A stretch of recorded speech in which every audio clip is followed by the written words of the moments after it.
Few people outside of my immediate family know this, but for the first 5 years of my life, my name was not Lidia. It was Juliana. My mother had chosen this name for me as a way to remember her homeland, which was then part of the Friuli-Venezia Giulia region of northern Italy. The Second World War had ended, and communism was coming to Pula, the small city on the southern tip of the Istrian peninsula, overlooking the Adriatic Sea where my family lived. The Yugoslav partisans, who were communist-led, had fought as guerrillas against the Nazis and fascists, and had taken over the government of Yugoslavia when the Germans were defeated. As part of the 1947 Treaty of Paris, our city and most of the Istrian peninsula, which had become part of Italy after World War II, was given to communist Yugoslavia. The redrawing of borders sparked a mass exodus from the area, with more than 300,000 people fleeing to Italy to reclaim their Italian citizenship. Many of them had deep Italian roots. They spoke Italian, and their families were Italian. Many of them migrated to Australia, New Zealand, Canada, and the United States. My parents planned to join the migration, but my mother was pregnant with me, and they knew that travel would be difficult. There was also the question of where to go once we crossed the border. Refugees were being placed in camps, and my father was not comfortable with the idea of my mother's giving birth and caring for an infant in such a place. They also had my 3-year-old brother, Franco, to consider. The war was still raging when my mother gave birth to him in July 1944.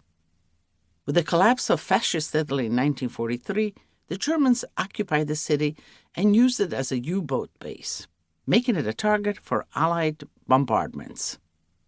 The family had no money for clothing or food, much less furniture, so my mother fashioned a casetta, a wooden cradle, for a little Franco, from a spaghetti box, marked with the word fragile on 2 sides, and she fitted it with a mattress of corn leaves. When he was 5 months old, 2 bombs were dropped on Pula. The minute the siren sounded, alerting residents to the bombardment, my father assumed his role as driver of the fire truck for the Pula town arsenal, Cantiere Navale di Scogli Olivi. My mother awoke to see pieces of the ceiling falling onto her baby's cradle, and she hurried to his side, grabbed the spaghetti box with Franco inside, and ran to the bomb shelter. At the end of the war, Pula was under the Allied forces when my mother became pregnant with me. The exodus of the Italian Istrians were still open, and many of my mother's friends and relatives were moving to Italy because Istria was soon to be under the Yugoslavian rule. Food was scarce, and jobs were scarcer. Still, my mother was an Italian school teacher and had the possibility of finding a good job somewhere in Italy.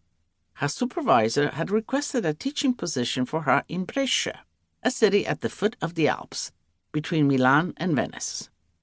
The position supposedly included housing, so my father loaded all of the family's furniture onto his truck and traveled there to set up what was going to be our new home.